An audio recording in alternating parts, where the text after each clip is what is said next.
Hello comrades, today I will be covering something that is often overlooked or forgotten by the leftist YouTubers, the role of entertainment and culture.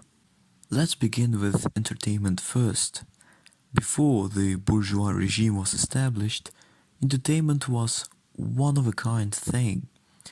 Even though it often was monetized, like the gladiator fights in Imperial Rome or the wandering troops, which were sponsored by the nobles during monarchy, the entertainment itself wasn't produced at such high speeds as it is now. While a writer could spend years on writing a script for a theater piece before, now there are thousands of scripts written each month. This is partially because of how computers, machinery and technology developed. But what makes writing a script easier are the clichés used in movies, plays, etc. See, some themes, types of characters or situations sell better than others and are therefore more likely to catch the eyes of publishing agencies. This is why contemporary movies, books, etc. became so predictable. Next up is the fact that it is not the writer but the publisher who gets the most money. Like in common industries, a publishing agency plays the part of a capitalist who pays its writers to write scripts which would sell. Therefore, banning any creativity as a creative mind might be too hard to comprehend at first, or the complexity of which might scare off customers, or the theme provided might contain too much criticism towards the bourgeois society and class. You name it. This is how we get clichés.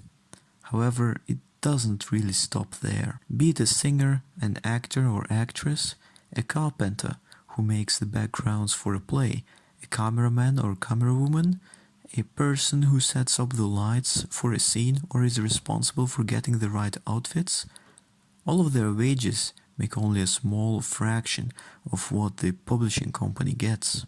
The publishers also reserve the right to screen their products, as if these products aren't the labor of others, and collect high revenues by making others pay the copyrights. By the way, those who think that the copyright protects those who made the product, they are wrong.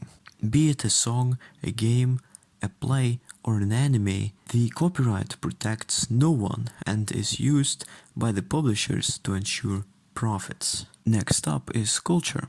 There are two types: culture you acquire through entertainment and culture you get taught or that you research. Culture through entertainment consists of various cultural values such as prejudices, biases, thinking patterns, racism, discrimination and more, which you are fed by the popular means of connection such as TV, radio, news and newspapers and the internet. While not all of the content that airs or goes online is filtered, the vast majority is. Why do you think you get ads on YouTube, TV or radio? It is done to promote and normalize consumerism, benefit the advertising companies and make the owners of the medium, be it YouTube or a TV channel, earn money from seemingly nothing. The news, certainly on state-run channels, are filtered to suit the bourgeoisie interests by averting the eyes of the workers from a certain problem, say the reason why Belgium is unable to normally respond to the growing rates of infection by the coronavirus or stop those rates from growing, and point these workers towards an irrelevant problem so that the people won't be able to come to a conclusion as of why and where it all went wrong.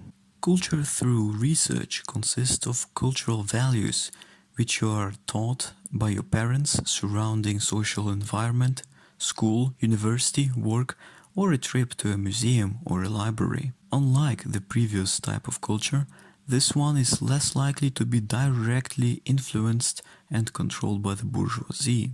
I mean, there are more than enough pro-capitalist teachers, professors and books, but the fact that you are doing research unmistakably will lead you towards at least learning about the leftist approach, something that state-sponsored TV stations won't be able to offer. It is through research that one can be taught about the rights he or she has as a worker and as a human. This is why during the last years, the Belgian ruling class has been investing less and less in culture. The bourgeoisie seeks to abolish all the concessions they gave to calm down the masses before the Soviet Union was illegally dissolved by Gorbachev and his CIA friends. What they, the bourgeoisie, seeks is absolute power over the masses, and since the knowledge of shortcomings of capitalism is the socialists' main weapon,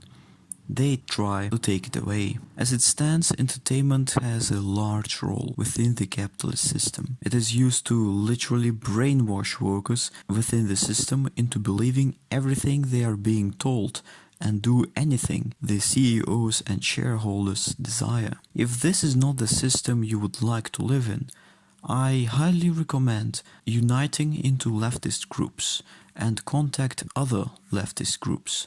Organize into a party and start the fight. Capitalists seem to forget the fight for socialism and progress towards communism.